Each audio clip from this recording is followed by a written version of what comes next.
মার্কিন homeland security বিভাগ নতুন নিয়ম জারি করে R1 ধর্মীয় কর্মীদের জন্য 1 বছরের বিদেশে অবস্থানের বাধ্যবাধকতা তুলে দিয়েছে।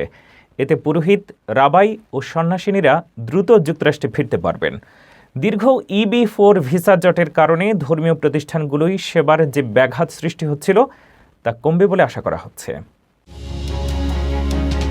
মার্কিন যুক্তরাষ্ট্রের ডিপার্টমেন্ট অফ হোমল্যান্ড সিকিউরিটি ধর্মীয় কর্মীদের জন্য একটি গুরুত্বপূর্ণ অন্তর্বর্তীকালীন চূড়ান্ত নিয়ম জারি করেছে, যার ফলে হাজারো ধর্মীয় নেতা ও কর্মীর জন্য যুক্তরাষ্ট্রে কাজ চালিয়ে যাওয়া আরও সহজ হয়েছে। এই নতুন নিয়মের আওতায় পুরোহিত, সন্ন্যাসিনী, রাবাই সহ R1 ভিসাধারী ধর্মীয় কর্মীদের আর 5 বছরের সর্বোচ্চ অবস্থানকাল পূর্ণ হলে 1 বছর যুক্তরাষ্ট্রের বাইরে অবস্থান করার বাধ্যবাধকতা থাকছে না।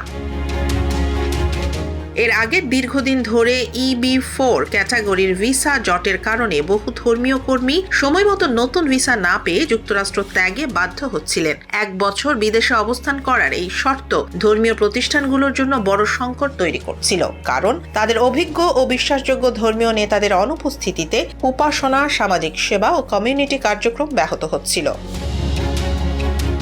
DHS জানিয়েছে, প্রেসিডেন্ট ডোনাল্ড ট্রাম্পের নির্বাহী আদেশ 14,205 এবং হোয়াইট হাউস ফেইথ অফিস প্রতিষ্ঠার উদ্যোগের সঙ্গে সামঞ্জস্য রেখেই এই সিদ্ধান্ত নেওয়া হয়েছে। সংস্থাটির মতে, ধর্মীয় স্বাধীনতা ও ধর্মীয় অভিব্যক্তি সংরক্ষণ করা সরকারের অন্যতম অগ্রাধিকার। ধর্মীয় নেতারা যুক্তরাষ্ট্রের সামাজিক ও নৈতিক কাঠামোর গুরুত্বপূর্ণ অংশ এবং তাদের সেবা অব্যাহত রাখা অত্যন্ত জরুরি।